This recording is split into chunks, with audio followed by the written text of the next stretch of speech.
that, we're having a national kind of teach-in on how the tax code has privileged the ultra-wealthy with this man. I want to bring in quickly Stephen Moore, senior economics writer for the Wall Street Journal editorial board, former president of Club for Growth. It's great to have you, Stephen. Thank you so much.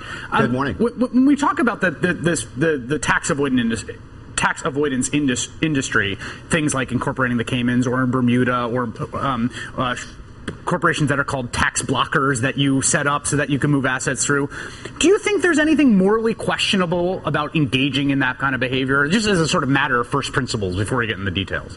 Well, as long as it's not illegal. I mean, I don't think anyone's making the allegation that Mitt Romney made illegal moves to illegally pay his taxes. I mean, I just think this whole discussion, look, the United States should be the tax haven country. We were founded as a country where people could come to pay less taxes, and I think it's an indictment of our current tax system that rates have gotten so high that we've become so uncompetitive. But rates have gotten lower.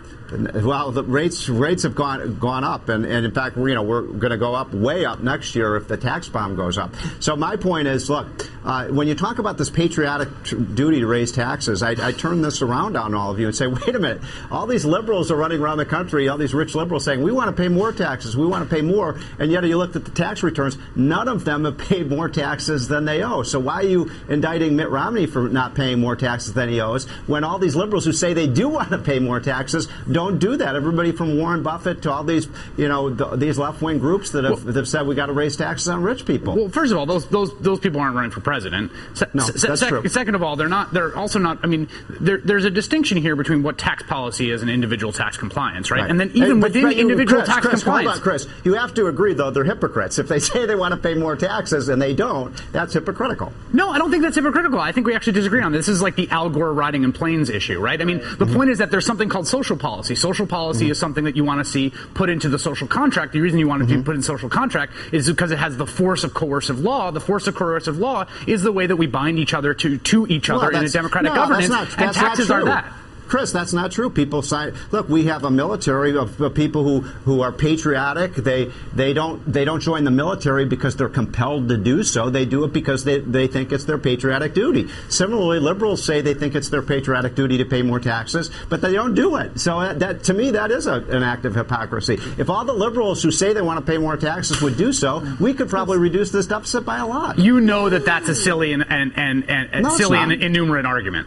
No, it's not. Of course it is. Why wouldn't Warren Buffett pay more taxes if he says he wants to? You think that we're going to reduce the deficit on Warren Buffett having some sort of voluntary... Wait a minute, it's liberals who say we can reduce the deficit by taxing rich people. But taxation fundamentally is not a voluntary undertaking, right? No, that's the whole point. You can't say that all that's not true. Chris, that is not true. On the bottom line of your tax form, it says if you want to pay more taxes to reduce the deficit, you can do so. And liberals don't do it.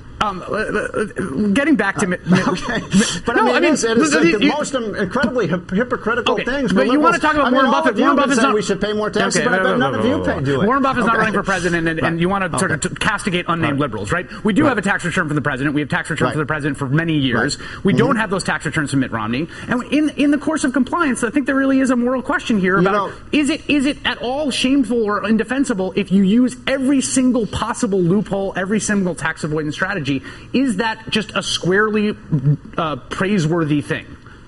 Look, I hate the tax code. I'm a flat tax guy. I literally, Chris, I think we should get rid of every single deduction and loophole and tax carve-out in the system. I think it should be incredibly simple. I think there should be no tax dodges. I think everybody should pay 19%, and we should be done with it. I've been advocating that for 25 years. Everything that you all have been saying for the last half hour has been one of the strongest cases for the flat tax I've ever heard. Get rid of all the tax deductions. But if you got rid of all that, there's just no way that you wouldn't